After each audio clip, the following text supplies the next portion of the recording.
प्रिया चरित्र एक प्राचीन भारतीय धारणा है जिसमें यह माना जाता है कि कुछ महिलाओं के व्यवहार में कुछ विशेष लक्षण होते हैं जिन्हें समाज ने नकारात्मक रूप में देखा है। ये धारणा मुख्य रूप से महिलाओं के विश्वासघात, चालाकी और स्वार्थी प्रवृत्तियों पर केंद्रित है। यहाँ हम इस धारणा से संबंधित कहानी को प्रस्तुत कर रहे हैं। कहानी प्रिया चरित्र के 3 लक्षण। बहुत समय पहले की बात है। एक गांव में एक युवक नामक राजू रहता था। राजू एक साधारण और ईमानदार युवक था जिसने अपने जीवन में कभी कोई गलत कार्य नहीं किया था। उसकी माँ उसे हमेशा सावधान रहने की सलाह देती थी, विशेष रूप से प्रिया चरित्र वाली स्त्रियों से दूर रहने के लिए। पहला लक्षण छल और कपट। राजू के गांव में एक सुंदर लड़की रहती थी जिसका नाम सुमन था। सुमन अपनी सुंदरता के लिए पूरे गांव में प्रसिद्ध थी। वह राजू के प्रति आकर्षित हुई और उसे अपने जाल में फंसाने के लिए तरह तरह के उपाय करने लगी। सुमन ने अपने मिठास भरे शब्दों और झूठी वादों से राजू को मोह लिया, लेकिन उसकी असली मंशा राजू की संपत्ति पर कब्जा करना थी। सुमन ने राजू को अपने प्रेम के जाल में फंसाकर उससे शादी कर ली और धीरे धीरे उसकी सारी संपत्ति अपने नाम कर ली।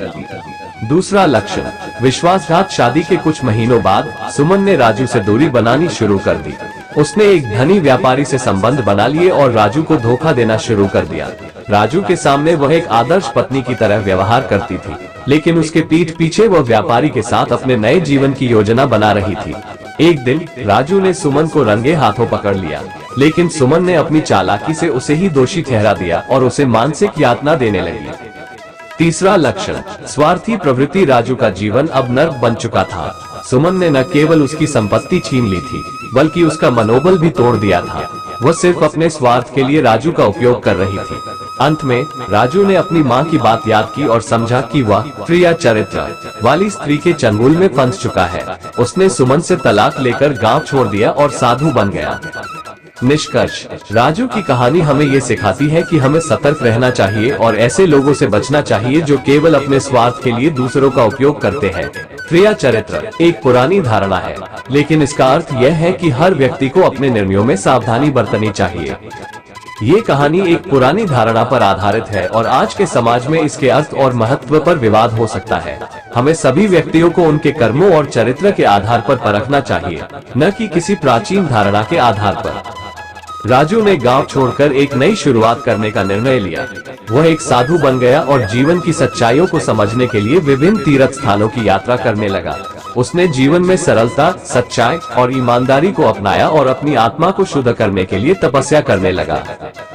सुमन का पतन। सुमन जो अपने स्वार्थ और छल से राजू की संपत्ति हड़प चुकी थी, धीरे धीरे अपने ही कर्मों का फल भुगतने लगी। जिस व्यापारी के साथ उसने संबंध बनाए थे, उसने भी सुमन को धोखा दिया और उसकी सारी संपत्ति छीन ली। सुमन को अब अपने किए का पछतावा होने लगा, लेकिन तब तक बहुत देर हो चुकी थी। वह अकेली, निर्धन और अपमानित होकर गांव में रह गई। राजू की सफलता। राजू ने अपने जीवन में साधना और तपस्या से मानसिक शांति पाई। धीरे धीरे उसकी प्रसिद्धि दूर दूर तक फैलने लगी और लोग उसकी शिक्षाओं को सुनने के लिए आने लगे। राजू ने अपनी कठिनाइयों से सीखा कि जीवन में सच्चाई, ईमानदारी और आत्मनियंत्रण ही असली धन है। उसने कई लोगों की मदद की और उन्हें जीवन के सही मार्ग पर चलने की प्रेरणा दी। सुमन का पश्चाताप। एक दिन सुमन ने अपने पिछले सभी गलतियों का एहसास किया और राजू से मिलने का निर्णय लिया। वह अपने सभी गलतियों के लिए माफी मांगने के लिए राजू के पास गई। सुमन ने रोते हुए राजू से कहा, मुझे मेरे कर्मों का पूरा फल मिला है, मुझे माफ कर दो। राजू जो अब एक परिपक्व और दयालु व्यक्ति बन चुका था, ने सुमन को माफ कर दिया और उसे जीवन में सुधार करने की सलाह दी। उसने सुमन को समझाया कि भले ही उसने गलतियां की हो, लेकिन अब भी उसके पास सुधार का मौका है। सुमन ने राजू की बातों से प्रेरित होकर अपनी बाकी की जिंदगी दूसरों की सेवा में बिताने का संकल्प लिया। निष्कर्ष इस कहानी का अंत ये दर्शाता है कि हर इंसान से गलतियां हो सकती हैं, लेकिन उन गलतियों से सीखकर उन्हें सुधारना ही सच्चा प्रायश्चित है। जीवन में सच्चाई, ईमानदारी और दूसरों की मदद करने की भावना ही सबसे बड़ा धन है। राजू की तरह यदि हम अपने जीवन की कठिनाइयों से सीखते हैं और सच्चाई के मार्ग पर चलते हैं, तो हम भी मानसिक शांति और संतोष प्राप्त कर सकते हैं।